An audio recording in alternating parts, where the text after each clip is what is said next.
If you had to choose, I know there's a lot. Yes. If you had to choose one, what was your favourite moment in the Brendan Fraser mummy movies? Oh, the shotgun scream, without a doubt. It's fairly well known by now that Tom Cruise is a crazy, egomaniacal asshole. Yeah, that's all right.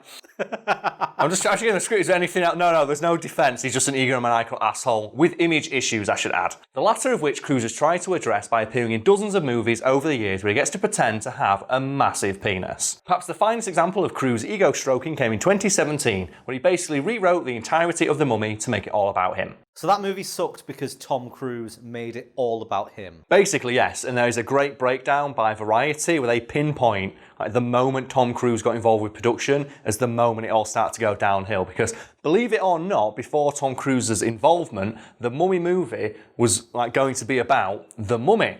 And before we move on, can we just give a big shout out to the actor who plays the Mummy in the Brendan Fraser Mummy movies? Because I fucking love that guy. And He's my mummy. The thing is though, he's a fucking workhorse, man. He's been in loads of shit over the years, but he's always like a side character, or he appears like one episode and fucks off. And I think I was randomly watching like an episode of like NCIS or something at home, and he's just there, like, it's the Mummy! It's the guy from The Mummy. He's in it for one episode, just disappears. It's like, oh man, he's working. I checked his IMDb page after the fact, because I thought his career just died. It's like, oh no, he just does like voiceover work and stuff now. He was in like Voltron, and he was in like the game Stranglehold for some reason. It's like, you know what, mate? Your career, it's not like blossomed, but you've done good and you're working, and I respect that. Fucking well done, mate. You also didn't have to pay like decades of divorce fees and alimony. Yeah, go on. Oh, pour one out. God. Brendan Fraser escaped. He's back, though. He's back. He's back. He's back in the DC extended television universe, which is better than... Which is actually decent. It's better than the fucking one. As well, he plays a robot. He plays a robot who was a NASCAR driver who crashed. Does he never get to play normal people? No, but the thing is, though, Brendan Fraser, I fucking love the dude. Like, what's your favourite Brendan Fraser role? Because he's either the guy from The Mummy or it's George of the Jungle. There was no choices. George of the Jungle is so fucking good. He's so good in that movie. Like, I like the bit where he gets delivered to Africa. He's just in a box and he gets out and he's got like Nike Airs or some shit, and he put and sprints through the fucking jungle to get all the way back. So that's product placement done fucking right. It's like the one in Men in Tights when the guy's got the air shoes on. You've got to do it, yeah. And he's like pumping them up so that he can do them by. Oh yeah, he does do the pump up, doesn't he? Because they were showcasing. Oh yeah, these like shoes have like the pump up thing in the tongue.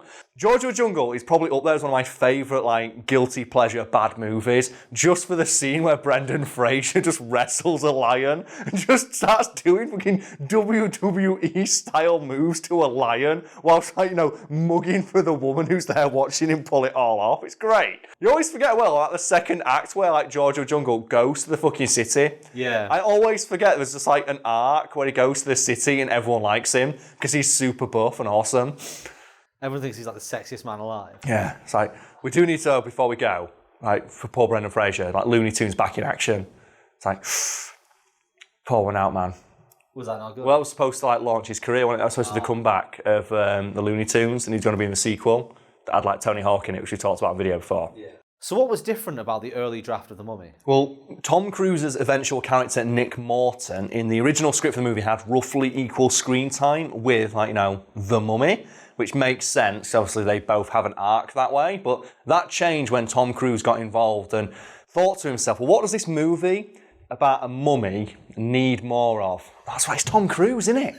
And he just basically put more Tom Cruise in the movie. I get that Tom Cruise is a huge star. Yeah, the man's box office dynamite. What I don't get is why you would give so much power to one of your actors. Because he agreed that in return for appearing in the movie at a much lower rate than his usual astronomical fee, he'd be given absolute creative control over every aspect of production, and I also have the option to appear in any spin-offs. And it's like, well, fuck yeah, because we want to use the movie as a jumping off point for our own cinematic universe called the Dark Universe, which me and Brad have shit on in the past many times, but suffice to say, it didn't fucking go anywhere.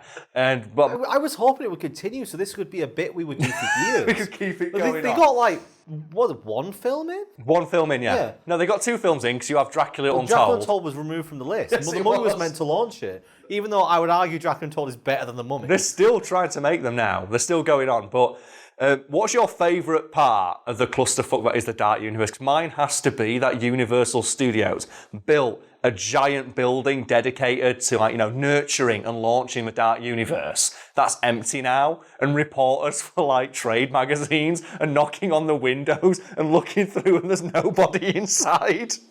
I think mine has to be the announcement they were going to get, was it Johnny Depp as the Invisible Man? Like, you're going to pay for one of the most recognisable and famous actors and have him be invisible. Well, no, because that's the joke, isn't it? But you know what they'd do? Yeah. They'd make him so when he's invisible, he covers his face in white powder, like he does in every fucking movie so he's in. Just Johnny Depp in makeup. You know, we already did better fan casting for this movie, but we need to talk about, like, the picture that Universal released. It's the picture that said, this is the Dark Universe. Look at all the big name actors we've got, and put it behind me.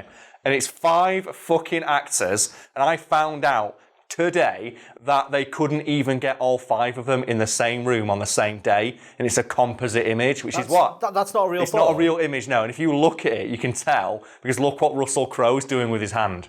Like, his hand is just floating on nowhere, because they obviously photoshopped something out, or like, took a photo of him as he was leaving the room, because he didn't want to stay for the photo shoot. I'd love if all of those pictures were during the the interviews where they were trying to get them cast. Yeah. And they just randomly took a snapshot of them when they weren't looking. They just Photoshop. Like, thing is though, Brad, now we've got that, I say we should, like, Photoshop in our fan castings, because I think that'd be good, because I feel bad looking at that picture. It's like, yeah, look at our amazing universe, and you compare it to, like, the Marvel Endgame cast photo that has, like, 400 people in it, and they managed to get every single actor back for a single day for that shot. Well, it's not unusual for studios to do that, to get, like, to line up actors for a potential. Yeah. Have you seen the X-Men, Fantastic Four, Deadpool, Gambit one? No, I haven't. No, So they did not do that. Right, so what they did was they got the cast of the young X-Men, Yeah. including Hugh Jackman. But The then, young X-Men, including Hugh Jackman, the youngest X-Man. in this photo, you've also got the 4 Fantastic Four from Van Forstic. You mean the terrible that one. film that died? Yeah. Oh, so, man. So Michael B. Jordan's in Swinging there. for the stand. Oh, I love shit like that. We've also got Ryan Reynolds in this picture. Okay, you said Gambit's in it, but that movie's not been made yet. No. So, They've wait. got- Did they get Channing Tatum? God, Channing Tatum. Because he's been rumoured to play Gambit for years, and So they won't. he's in a form of a universe that not only doesn't exist, but he's not even fucking part He's of. not even got a movie made. That is so messy. That is just so on brand for the X-Men universe. I kind of love it. We're going to point to the stands and then bunt. It's so bad. I think right in the middle of the photo, wearing a bright white dress, is Jennifer Lawrence. The actress who doesn't want to be in them, who famously, fuck it, I'm going to spoil it 'cause I don't give a shit. That new Phoenix movie is going to be terrible. Jennifer Lawrence is like, I fucking hate these movies. Kill my character as soon as you can. She Alec Guinnessed it, the guy who played Obi-Wan Kenobi in the original movie. Was like, fuck these stupid movies. I don't want to be in them all. Kill me off in the first 10 minutes, which is fun fact. Why Obi-Wan Kenobi gets killed in those movies. Well, he appears in the second and third one as a ghost. Yeah, because he came back for a 10-minute cameo because George Lucas agreed to pay him a fucking fortune. And there's a great story about that where the guy who originally played Darth Vader, Joe, when he takes the mask off, was an old acting buddy of Alec Guinness's. And he went, what are you doing here? He goes, I'm safe for some stupid sci-fi movies. Like, so am I. He didn't give a fuck. But yeah, Jennifer Lawrence, despite being the figurehead of the X-Men universe, has like repeatedly said, like, I don't want to be in these movies anymore. I hate this blue body paint shit. Please write me out. Kill me off. But she's contractually obligated to appear in all of them. So to say her, she just gets killed 10 minutes into Dark Phoenix. Oh, did you see the trailer that came out recently for that as well? I mean, if I did, I blanked it. No, there's a final trailer and there's a final trailer where they say 20 years ago, one movie started a universe and it's the first X-Men movie. It's like, oh, that's so desperate. You're trying to pretend that you're Marvel. Yeah, you're trying to pretend that you started this like cinematic universe superhero thing. It's like, it's so cringy, and you just look at it and you go, oh, you really want people to watch this movie, and no one's gonna, because you put in all of your hopes on Sansa fucking Stark. We got a bit off topic there, so you know what? We're gonna save our Dark Universe Photoshop for the end and move on. So what was it that Tom Cruise did that killed the movie? Well, he didn't kill the movie, Brad. He killed the entire cinematic universe. Like, even Thanos could only kill half of one. Tom Cruise did it in one fucking fell swoop by being a huge asshole. And it's noted that from before he's like the ink on his signature on the contract had even dried, he began work to turn The Mummy into a by-the-numbers Tom Cruise action flick. So what did he do then? Well, according to the people unfortunate enough to have this bloated, fetid turd of a movie on their IMDb page, he just micromanaged every aspect of production to such an extent the director of the movie would sometimes stand there awkwardly just watching everything unfold as Tom Cruise in full costume barked orders to the cast and crew. So he basically replaced the director without actually replacing the director? No, like the director was there, like in spirit, basically. He was there for moral support. He was there getting Tom Cruise tea. Yeah, basically, he was there for moral support more than anything. And in addition to replacing the director, he also brought in his own team of script writers who went through the movie and made it more about him. Which is why I'm presuming there were a lot of shots in that movie that make Tom Cruise look good. The most egregious being the one where he takes his shirt off and like multiple female characters go, "Oh my, look at that man. Look at this sparkling Adonis of a human being," because that's what people want to see in a movie starring one of the hottest women on the fucking planet. So in a movie starring like Sofia Boutella, do you know what I want to see? I want to see Tom Cruise's saggy 56-year-old man abs. That's what I signed on to see. When on the poster you've got this. It's such a cool idea for a movie as well. Like sexy female pharaoh just firing scorpions out of her eyes. If they'd have just remade like the Brendan Fraser Mummy movies and just changed all the actors, I'd have been okay with that. Just because I want to see like Sophie Patella just ham it the fuck up. There's only one scene of her in that entire movie as an actual mummy. Like Yeah. she basically absorbs those guys working on the site, and that's it. From that point onwards, she's just mummy woman, but with like the occasional bandage hanging off her wrist. Compared to like, the actor who played the mummy in the Brendan Fraser movies, who walked around like fucking half skeletonized in part of those it took fucking him things. half that film or more to get his body parts Oh, back. so what you're saying is he had an arc? Yeah, that's what he did. Well, this one didn't, because obviously Tom Cruise excised that from the script in favour of one that made his own character look good. I'll give a little bit of credit to him though. He clearly did get in shape. Well, he does, yeah. He does look like he's a very good. Like, Well, he does. That's for his own ego. Very in shape for his over 50-year-old body. It's impressive, but you have to remember, that scene wasn't in the original script. It was, however, in the script Tom Cruise himself had written. So what else did the script writers that Cruise brought in do to the original script? Though they made it more about him for a start and gave his character a more fleshed out arc that made him look better at the expense of obviously the mummy's arc, which doesn't really make sense in the movie title, The Fucking Mummy, but whatever. But I think the most petty thing they did is at several points in the script refer to Tom Cruise's character, Nick Morton, as a young man. Because if you think about it, there's no actual reason for that descriptor to be in the script, because at the time it was being written, they knew who the character was being played by. Tom Cruise, a 56-year-old man. And he was the only person with veto power over any details in it. So that line from Russell Crowe about him being a young man, Yeah. was that Tom Cruise? Yeah, that's not Tom Cruise, that was Tom Cruise's script writers. It was Tom. Yes, it was. Of course it was fucking Tom Cruise. But, like, Maybe not inadvertently, but they knew. I don't think anything sums up how egomaniacal and petty Tom Cruise was. That not only did he have that line put into the movie, he had the script that people were reading refer to him several times as a young man. I just think it's a shame because Tom Cruise, he's a great actor. No, he's not. He's a great Showman? star. So he's not an actor. He plays Tom Cruise in all his movies now. Back in the day when he was young, he didn't have the star power. That's why one of my favourite Tom Cruise movies is Night and Day.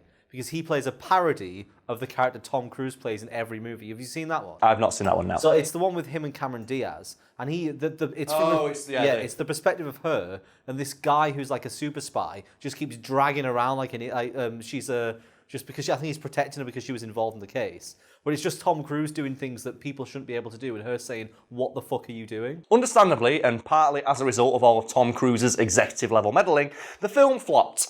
And now we don't have a dark universe, which is a shame, because as you're about to find out, myself and Brad have a lot of ideas for where it could have gone. We teased it earlier, so let's get straight into it. And behind me, Brad, bring up the cast photo for the dark universe. And I'm going to be honest, it's looking pretty fucking sparse, mate. It's going to get even sparser now, because the first thing we're going to do before we do our fan castings is get rid of the ones we don't want. So I'm just going to put it straight out there.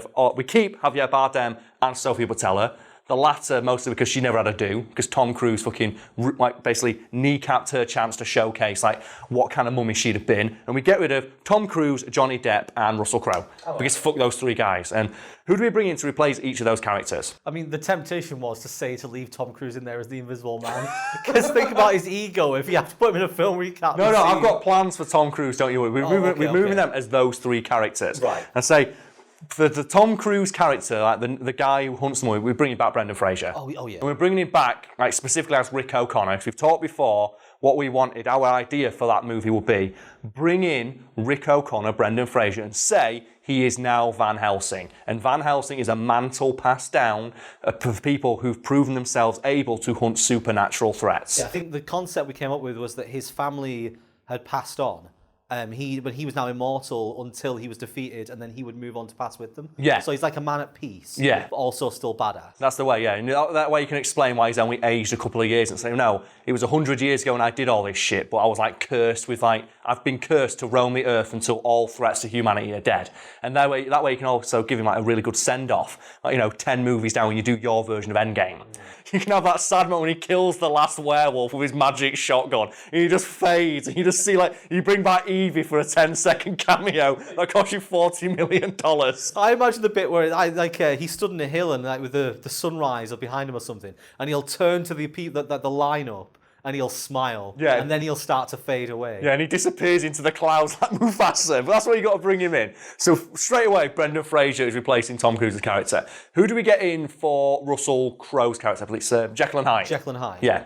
So we want an actor who is able, because I don't like the incarnation of Jekyll and Hyde where they make him like the Hulk. No, we've got the Hulk. We have that character already. You want the original book version where it's his personality that changes so drastically that people don't recognise him. Yeah, people see him as like a beast or a monster. I can't think of an actor who can play both good and bad. Well, I know one. Click. And one who as well you can also get in for you need that like MCU style humour. Jim Carrey. You might think I'm joking, Brad, but have you seen the film Me, Myself and Irene? I have, yeah. Have you seen what Jim Carrey does with that role? Like, there are scenes in that movie where he acts against himself and the entire physical structure of his face changes as he has arguments within his own mind. Like, we know from his previous acting experience, he can portray a character who is multiple characters at once. And that he can change, like, not only his facial structure, apparently on a whim, which is some kind of faceless man creature, he can also, like, act against himself. Like, we could have a scene there where where he's fighting and doesn't want to fight. We could so much could do with that. Well, it's something he used to do for his stand-up, was that he would start doing impressions of characters and his face would just shift. Yeah, he's got this really He does it in weird Bruce ability. Almighty with Clint Eastwood. Yeah, the Clint Eastwood one is fucking ridiculous. I assume that was CGI to an extent, but no, you can put in the clip of his stand-up where he just turns into Clint Eastwood, and it's fucking unbelievable. He does it with David Caruso. Does it? There's a bit where he does the one-liners on the talk show, and he sort of gets in a position, he does the face, and you see as Jim Carrey disappears, and David Caruso arises. That's fucking amazing. And that's what you want from an actor playing Jekyll and Hyde, an actor who can convincingly portray two characters at once. So we've got a Jekyll and Hyde, now we need a replacement for our Invisible Man. I mean, do you want to just go with our previous meme casting? What of John Cena? No, like John Cena would be a good idea because it'd be funny. But I think if you're gonna go for the wink, wink, nudge, nudge casting, but also get an actor who's got some acting chops, I say go for Kevin Bacon. As in Hollow Man. Yeah, because then you can have the rest. Oh, he was Hollow Man, and now he's the Invisible Man. But obviously Kevin Bacon's a fucking good actor. So then you get that. You get the joke of he also played another invisible dude, but also he's a good fucking actor. So we've repopulated the universe, but now we need the actors who are going to play the other famous movie monsters. So let's start with the Wolfman. Who do we get to play the Wolfman? I think their choice was Dwayne Johnson. Well, you know what? He's my choice too. Fuck it. But you have to make him wear, we talked about before, a Halloween wolf mask. And in this cast photo, he's going to wear and that's the only costume he wears.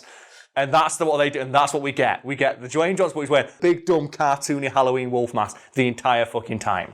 Right, so we've got a wolfman. Now we need our creature from the Black Lagoon. Isn't that who Javier Bardem was going to be? Was he playing the creature from the Black Lagoon? I don't remember what he was there for. You know what? That's how badly established that universe. In which case, Javier Bardem is the creature from the Black Lagoon. Let's go for instead then the Blob. We've got the Blob. But obviously, that can be a person who turns into the Blob, and obviously that can be their version of the Hulk. Because instead of turning into the Hulk, he just turns into the Blob. So who should we get in to just play like this amorphous blob who doesn't do anything? You know what? Jennifer Lawrence. You know, an actor who doesn't want to do anything, he's just happy to just turn up for the paycheck. Yeah, Jennifer Lawrence can be the fucking Blob. There we go. We've got a Blob, but we're forgetting a heavy hitter of, like, you know, the monster cinematic universe, and that is Frankenstein in fucking self. And what take are we going to have on Frankenstein for this version of the Dark Universe? I don't know. I mean, Frankenstein's supposed to be a amalgamation of everything. They always make him tall. I think one thing that's often left out of interpretations of the monster from Frankenstein, though, is that the monster is, like, quite intelligent, both, like, in terms of, like, academically and emotionally, and it's quite a sensitive creature. So I think we need someone who's physically, like, you know, intimidating, imposing, but just has that emotional sensitivity where they can, like, you know, portray the full range of emotions that comes from being a creature that's just cobbled together against its will. What about Big Terry? No, so yeah, that's what I mean. There's only one actor I think who can do it, that's Terry fucking Crews. He's sensitive in Brooklyn Nine-Nine. Yeah, that's the thing, yeah, but at the same time, he's fucking terrifying. He can do both. He can move his bits independently. Yeah, and he can switch, again, like Jim Carrey, he can switch from being, like, you know, nice Terry to bad Terry. And he likes being bad Terry, and we can have that. What we need now is we need our bride, and I think we should do, like, you know, the casting that would, like, you know, set the internet aflame and get someone from Brooklyn Nine-Nine. So that way we can say, oh yeah, they're acting against each other once again. So who should we get in for that? Because I'm going to say the actress who plays Rosa, but only if she does her actual speaking voice. So I think that she's got, like, the black hair, the curly black hair. Imagine that, like, put up into, like, the bouffant with the white stripe down it. We could pull it off, mate.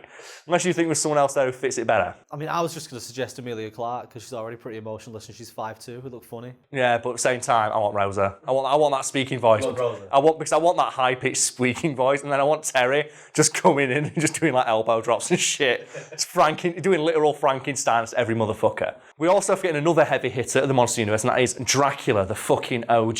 So you have any actors in mind who could realise Dracula in the Dark Universe? The only one I'm thinking of, it's somebody who is...